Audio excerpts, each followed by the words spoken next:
მოგესალმებით, დიდი მადლობა ქალბატონო მოწვევისთვის. მოკლედ, რამდენიმე თემას მინდა გამოვეხმაურო ახლა აქ. არავისთან კამაც არ ვაპირებ, უბრალოდ ნიკა ხო თქვენ სახელი ვარ შემეშალოს, რაღაც ცოტა ეს რაღაც უადგილოთ, რაღაცა ჭკუის სწავლებასავით იყო, რომ თითქოს რაღაცა ახლებაც უნდა ვაკეთოთ. ძალიან ბევრ ამას ვაკეთებთ ნიკა და მე რეგეტყვი გზა და გზა თქვენ რას არ აკეთებთ. ეხლა რაც შეეხება არჩევნებთან დაკავშირებით და მე მოვისმინე პოლიტიკოსებისგან, ჟურნალისტებისგან, ექსპერტებისგან, გვესმის ესეთი რაღაცა, რომ არჩევნებში უნდა მივიღოთ მონაწილეობა. ძალიან დიდი ბოდიში, მაგრამ 100 არჩევი ხალხის ის ციხეში. რომელ არჩევნებში უნდა მივიღოთ მონაწილეობა?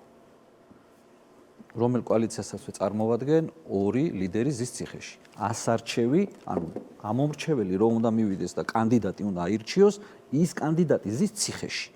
ანუ რომელ არჩევნებში ვიღებულობთ მონაწილეობას და ამომრჩეველი რომელიც მიდის 100 არჩევად კანდიდატის რომელიც ციხეში ზის იმ ამომრჩეველს ეზღუდება არჩევანი და როგორ უნდა გააკეთო თავისუფალი არჩევანი არ კეთდება ქვეყანაში და შესაბამისად ვითხოვთ თავისუფალ და სამართლიან არჩევნებს რომ ერთნაირად კონდეს არჩევანის საშუალება კოდსებსაც და ჩვეულებრივ ამომრჩეველს ანუ კოდსაც უნდა კონდეს არჩევანის საშუალება და დანარჩენ ოპოზიციასაც, ყველას, ვინც ამომრჩეველსაც, მათ შორის ხო პასიური საარჩევნო უფლების მქონე და აქტიური არაპასიური საარჩევნო უფლების მქონე ადამიანს. ანუ, როდესაც მიდიხარ საარჩევნო უბანზე, შენ ვისაც აძლევ ხმას, ის ხმა უნდა ეთვლებოდეს იმ კანდიდატს. ეს საქართველოში არ არსებობს. ბიძინა ივანიშვილის ქართულმა ოცნებამ ანუ ნახეთ რა არის არჩევნები გააყალბა. რატომ დაჭირდა ქართულ ოცნებას არჩევნების გაყალბება? იმიტომ რომ სხვა შემთხვევაში ვერ შეინარჩუნებდნენ. დაჭირდა იმიტომ რომ არჩევნები წააგო.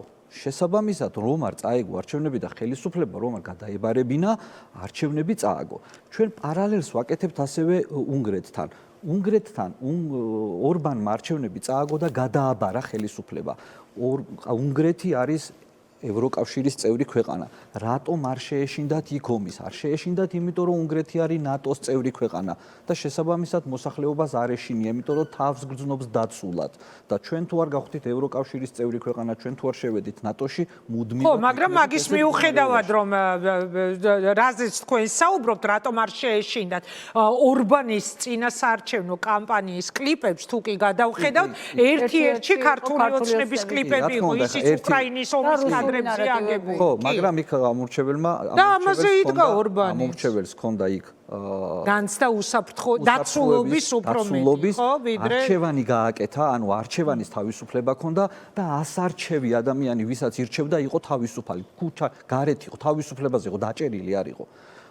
გამომდინარე აი ამ ყველაფრიდან სანამ პოლიტიკური პატიმრები არ იქნებიან თავისუფლებაზე, სანამ პოლიტიკურ პარტიებს არ მიეცემათ ნორმალური საარჩევნო აგიტაციის სიარულის საშუალება და ესე ქუჩა-ქუჩა ვიღაცეები მოსყიდული ფულ გადახდილი, ჩვენ ფულ გადახდილი, ან ჩვენ ფულს რო უხდიან ვიღაცეებს ტიტუშკებად, აი აიპებში რო ყავ დასაქმებული რეგიონებში, როდესაც თავისუფლად ექნება ამომრჩეველს არჩევანის გაკეთება და რო ეცოდინება რომ ვისაც მისცა ხმა, ის თვლაში იმ ადამიანს მიეთვლება. ამ შემთხვევაში, რა თქმა უნდა, ხელისუფლება უნდა შეიცვალოს არჩევნებით. ოღონდ ეს საარჩევნო კოდექსი, რომელი კოდექსიც ახლა არის, საარჩევნო გარემო, რომელიც არის საქართველოში, ეს უნდა შეიცვალოს. ეს არ არის თუ არ შეიცვლება აზრი არა